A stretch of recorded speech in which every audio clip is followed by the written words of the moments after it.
Bienvenidos a un nuevo episodio de Querernos Bien con Colmédica, un podcast donde buscamos cuidar nuestra salud mental, claramente escuchando a los especialistas. Soy Loli Fuentes y el día de hoy me encuentro con Tatiana Rangel. Tatiana, ¿cómo estás? Hola Loli, buenas tardes. Muy bien, muchas gracias. ¿Tú cómo has estado? Muy bien, muchas gracias. Hoy vamos a hablar de un tema que de pronto no es muy sonado, pero me parece muy importante y es la toma de decisiones. ¿Qué podemos decir al respecto? ¿Cómo podemos iniciar esta conversación? Bueno, yo quiero iniciar esta conversación hablando de que es un tema muy importante en salud mental, aunque no resuene tanto, aunque no sea tan común, ¿cierto?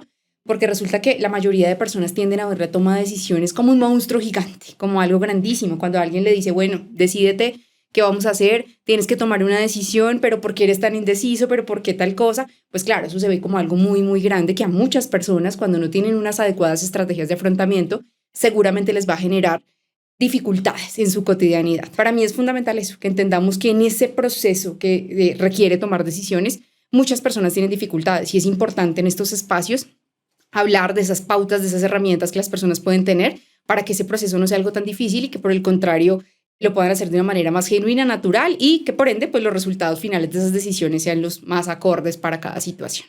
Okay, ¿y cuáles serían entonces los tipos de decisiones y qué procesos se ven involucrados en esto? Hay diferentes tipos de decisiones, ¿cierto? Vamos a arrancar por el más común, que es las decisiones que se toman desde la razón, ¿cierto? Las racionales.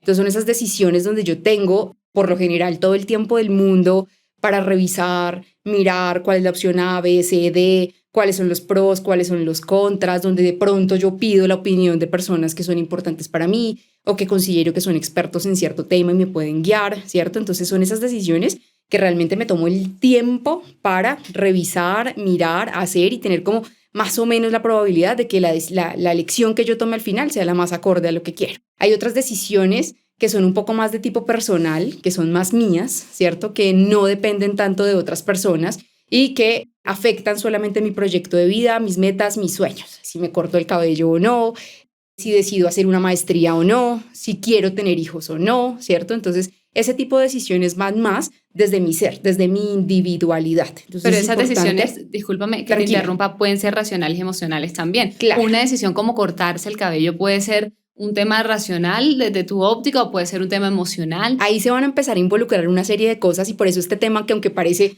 que es un poquito alejado de todo, tiene tanto que ver con salud mental y es precisamente por eso que tú estás diciendo. De hecho, hoy vamos a ver qué vamos a hacer con las emociones cuando tenemos que tomar un tipo de decisión, porque sí, por ejemplo, en lo que yo decía, la toma de cortarse el cabello, para muchas personas implica, no sé, un cierre de un proceso, un nuevo comienzo, un cambio de vida, ¿cierto? Entonces eso va un poquito ligado desde la emoción. Pero ahí la pregunta que siempre debemos hacernos es, ¿esta decisión que yo voy a tomar le afecta a alguien más? Entonces, si la respuesta es no, realmente que yo me corte el cabello no le afecta en lo absolutamente a nadie, solamente a mí, pues es una decisión personal que yo puedo tomar.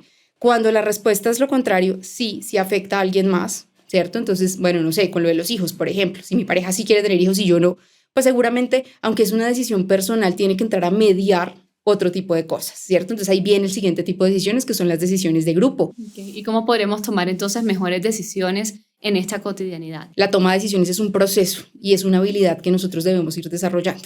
Y como todo proceso, pues tiene unos pasos. Entonces el primer paso para tomar una decisión siempre será responder a la pregunta, ¿qué tan importante es esta decisión que yo estoy tomando? ¿Cierto?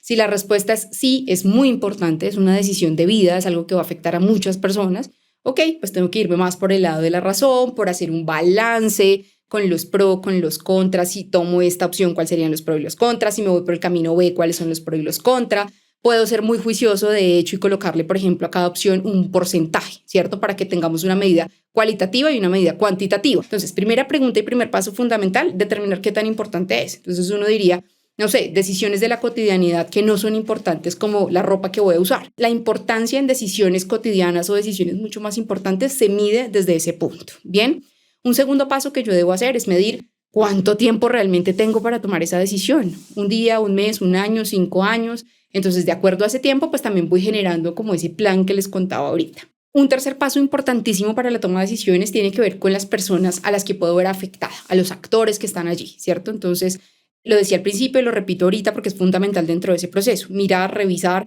quién se ve afectado, a quién le puede beneficiar o no esa decisión, ¿cierto? Eso va a ser fundamental porque pues definitivamente somos seres humanos, pero somos seres sociales, dependemos de otros, todo el tiempo estamos viviendo en comunidad, entonces es fundamental revisar eso. Y la cuarta y no menos importante es mirar si esa decisión que yo voy a tomar, si esa opción que estoy eligiendo es reversible o no, ¿cierto? Entonces hay decisiones en la vida que definitivamente no van a tener vuelta atrás. O sea, yo no voy a poder decir, me equivoqué, me arrepiento, quiero hacerlo diferente, seguramente ya no se va a poder, pero hay otras que sí tienen esa posibilidad de reevaluar, de rediseñar, de mirar. Entonces es fundamental revisar eso. Creo que si yo sigo juiciosamente esos 4 pasos, si tengo esa sensación de sentarme conmigo mismo, ojalá anotarlo, a mí me encanta escribir, entonces sería maravilloso que rayaran, escribieran todas las opciones. Me encanta esa idea que estás diciendo de aterrizar las ideas, de ponerle porcentaje, no lo había pensado y me parece muy, muy chévere, pero digamos que en el caso, si tengo porcentajes muy parecidos, un 50 y 50, tú mencionaste un tema de racional, de feeling, de emoción, ahí cómo se inclina uno a tomar una decisión cuando hay un porcentaje muy, muy exacto. Cuando hay un porcentaje muy exacto, yo puedo dejarme guiar por los expertos, ¿cierto? Por personas de pronto, no sé, que yo diga, mi mamá, mi papá, los considero personas muy sabias, mi jefe, mi esposo, porque es un duro en tal cosa y ha trabajado siempre en eso y me puede ayudar. Entonces, el pedir ayuda a alguien puede ser fundamental, ¿cierto? Para poderme dejar que esa balanza se incline hacia un solo lado, ¿cierto? 2, lo que mi intuición me diga. La intuición va a ser fundamental en la toma de decisiones porque de alguna manera es lo que nos dice desde nuestros valores, desde nuestros principios, qué es correcto, qué no es correcto, qué está bien, qué está mal, qué quiero, qué anhelo, qué deseo. Me imagino que alrededor de esto también hay muchos mitos.